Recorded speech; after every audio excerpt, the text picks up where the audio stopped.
Hello students,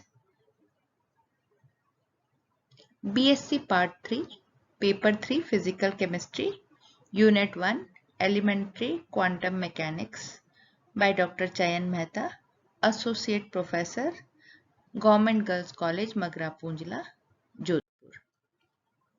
हमने quantum mechanics का first topic start किया था और उसमें हमने क्वांटम प्रभाव के बारे में लास्ट छोड़ा था।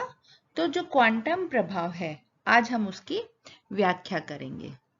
क्वांटम सिद्धांत के अनुसार प्रकाश विकिरण में क्वांटम या फोटोन होते हैं तथा प्रत्येक फोटोन की ऊर्जा h न्यू होती है। ये फोटोन प्रकाश के वेग के साथ गति करते हैं। जब h न्यू ऊर्जा का फोटोन पदार्थ की सतह से टकराता है तो यह अपनी ऊर्जा का कुछ भाग इलेक्ट्रॉन को दे देता है तथा स्वयं सभी दिशाओं में प्रकीर्णित हो जाता है। ऊर्जा का फोटोन के पदार्थ की सतह से टकराने पर सतह पर उपस्थित इलेक्ट्रॉन फोटोन से ऊर्जा प्राप्त करते हैं और प्रकीर्णित होकर एक निश्चित कोण पर रिकॉइल हो जाते हैं। यहाँ इलेक्ट्रॉन द्वारा प्राप्त की गई ऊर्जा का परिमाण बढ़ने से फोटोन का रिकॉइल प्रभाव बढ़ जाता है। इस प्रकार प्रतिक्षेप के कारण निकलने वाली ऊर्जा से प्रकीर्णन कोण फाई ज्ञात किया जा सकता है। इस प्रकार फोटोन की ऊर्जा कम हो जाती है और ये कम आवृत्ति म्यू से अधिकतम तरंगदैर्घ्य लैम्डा डैश के रूप में प्रकीर्णित हो जाती है। इस प्रकार प्रकीर्णित विकिरण की तरंगदैर्घ्य में वृद्धि कोण फाई पर निर्भर करता है।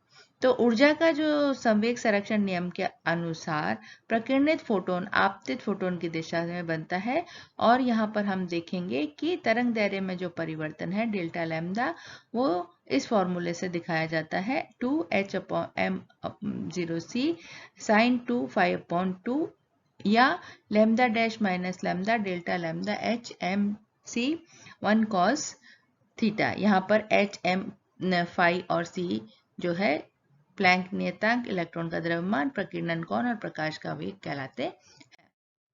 यहाँ पर इस डायग्राम में हम देखते हैं कि फोटोन कैसे पड़ता है और किस तरह से फोटोन स्टैगर्ड होकर निकलता है और यहाँ पर इसकी ई का कैलकुलेशन हम इस तरह से देखेंगे। और स्वतंत्र इलेक्ट्रॉन ए पर उपस्थित है जब म्यू आवृत्ति वाला फोटोन एक स्थिर इलेक्ट्रॉन ए से टकराता है। स्थिर इलेक्ट्रॉन ए से टकराता है तो टकराने के बाद फोटोन की आवृत्ति वी डैश हो जाती है और प्रकीर्णित फोटोन के इलेक्ट्रॉन गति करते हैं। यहाँ फोटोन इलेक्ट्रॉन टक्कर में प्रोटॉन की ऊर्जा में कमी जो है वो इलेक्ट्रॉन की गतिज ऊर्जा के बराबर होती है। अब हम देखेंगे डी ब्रोगली सिद्धांत, D Broglie's hypothesis. De Broglie ने पदार्थ की द्वैत प्रकृति के बारे में बताया था। डी ब्रोगली के अनुसार द्वैत प्रकृति का सिद्धांत केवल प्रकाश विकिरणों तक ही सीमित नहीं है, उसे द्रव कणों पर भी लागू किया जा सकता है जिसके फलस्वरूप तरंग यांत्रिकी सिद्धांत का जन्म होता है। डी ब्रोगली की जो समीकरण है वो इस तरह से है। डी ब्रोगली ने प्लांक के क्वांटम सिद्धांत तथा आइंस्टीन के ऊर्जा समीकरण की सहायता से इलेक्ट्रॉन के साथ जुड़ी तरंग और तरंगदैर्घ्य के साथ जुड़ी तरंगदैर्घ्य ज्ञात करने के लिए एक समीकरण दिया था। प्लांक के अनुसार E = h न्यू, आइंस्टीन के अनुसार E = mc²। दोनों समीकरणों को जब हम देखते हैं तो h न्यू = mc², तो न्यू = c/λ और hc/λ = mc²। इस तरह से हम इसका समीकरणों के मान इधर उधर रखने पर पाते हैं लैम्डा h/p। द्रवों के लिए m द्रव्यमान वाला, इलेक्ट्रॉन के लिए v से वेग से गति करे तो c = v होता है। उपरोक्त समीकरण 6 का मान समीकरण 3 में रखने पर लैम्डा = h/mv, तो लैम्डा = h/p क्योंकि p = mv होता है। डी ब्रोगली, इससे डी ब्रोगली समीकरण कहा जाता है। अतः किसी गतिमान कण का संवेग उसकी तरंग दैर्घ्य के व्युत्क्रमानुपाती होता है तथा गतिमान द्रव कणों से जुड़ी तरंगों की तरंग दैर्घ्य डी ब्रोगली तरंग दैर्घ्य कहलाती है। यह सभी सूक्ष्म कणों पर लागू किया जा सकता है परंतु विशाल कणों के साथ जुड़ी तथा तरंग का तरंग दैर्घ्य इतना छोटा हो जाता है कि इनका मापन संभव नहीं होता। डी ब्रोगली समीकरण का महत्व, समीकरण का क्या महत्व है कि ये सूक्ष्म कणों में तरंग दैर्ध्य प्रकृति का कोई वास्तविक भौतिक महत्व होता है। बड़े कणों जैसे क्रिकेट बॉल धूल के कण के साथ तरंग दैर्ध्य संलग्न नहीं की जा सकती। ये निम्न उदाहरणों से स्पष्ट किया जाता है। माना कि 100 ग्राम की एक गेंद 100 मीटर पर सेकंड वेग से गतिमान है तो डी ब्रोगली का तरंग दैर्ध्य h/mv होगा। यहाँ पर हमने ये मान रखे हैं h, m और इनका दूरी के सबके मान रखे हैं और हमने ये ज्ञात किया है कि यह तरंग दैर्ध्य कम है, इस कारण इसका प्रेक्षण व मापन संभव नहीं है। जब हाइड्रोजन में स्थिर इलेक्ट्रॉन का द्रव्यमान इतना होता है, वेग इतना है, तो डी ब्रोगली समीकरण के अनुसार लैम्ब्डा का मान ये प्राप्त होगा, जो ये गणना करने पर मिलेगा। ये मान एक्स किरणों के तरंग दैर्ध्य के समतुल्य है और इसका मापन किया जा सकता है।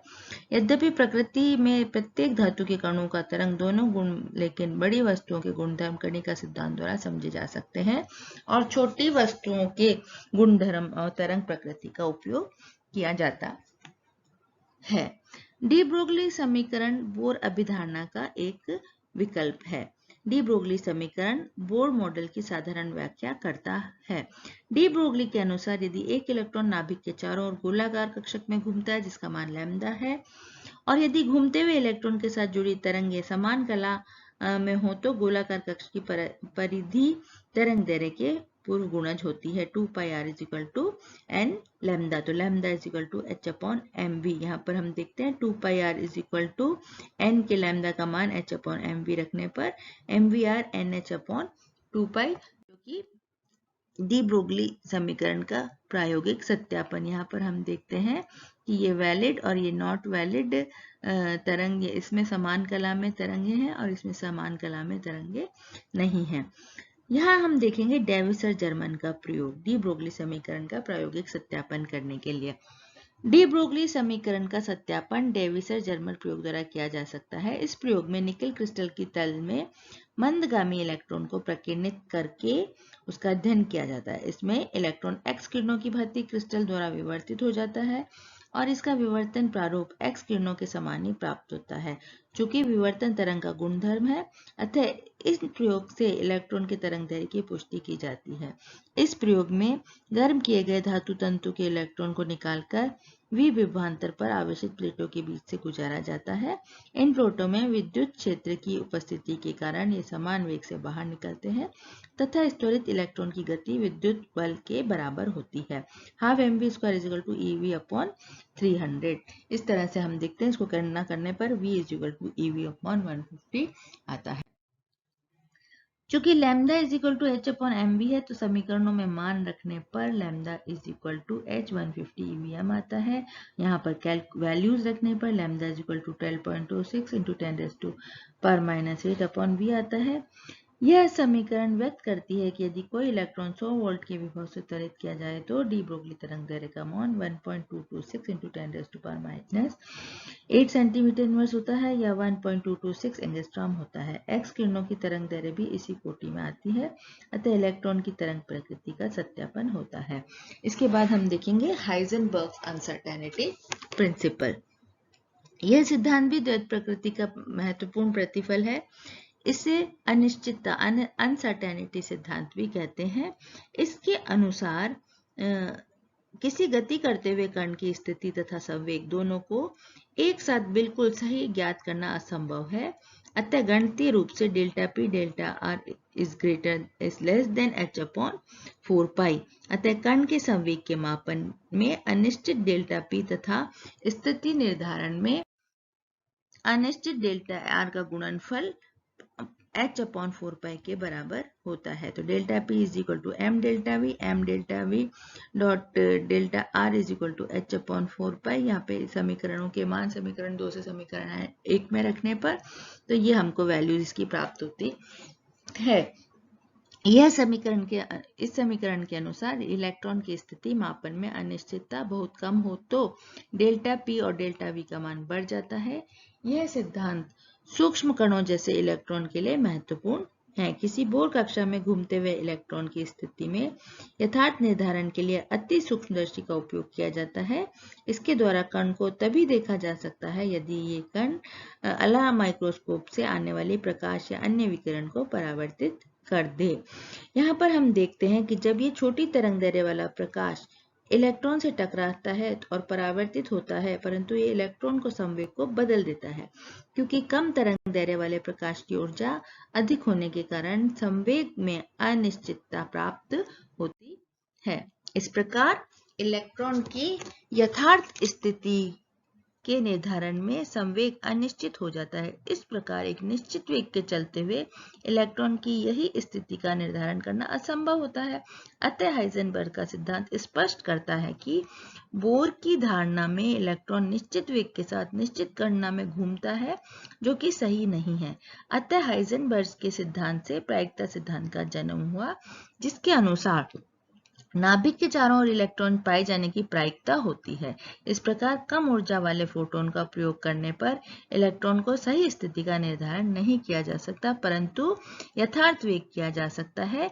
ऐसे वेग का तरंगदैर्घ्य अधिक होने की स्थिति में अनिश्चितता उत्पन्न होती है। इस प्रकार यह सिद्धांत बताता है कि हम किसी कण को दूरी डेल्टा x के मध्य में स्थित करना चाहें तो उस कण के संवेग में स्वतः ही अनिश्चितता आ जाती है, तथा यह सिद्धांत सभी अणु और परमाणुओं पर लागू होता है। श्रोडिंगर तरंग समीकरण क्वांटम सिद्धांत का आधारभूत समीकरण है। डी ब्रोगली द्वारा प्रतिपादित इलेक्ट्रॉन की तरंग प्रकृति को आधार मानकर सन 1926 में वैज्ञानिक ई श्रोडिंगर ने तरंग समीकरण प्रस्तुत किया, जिसे श्रोडिंगर का तरंग समीकरण कहा जाता है।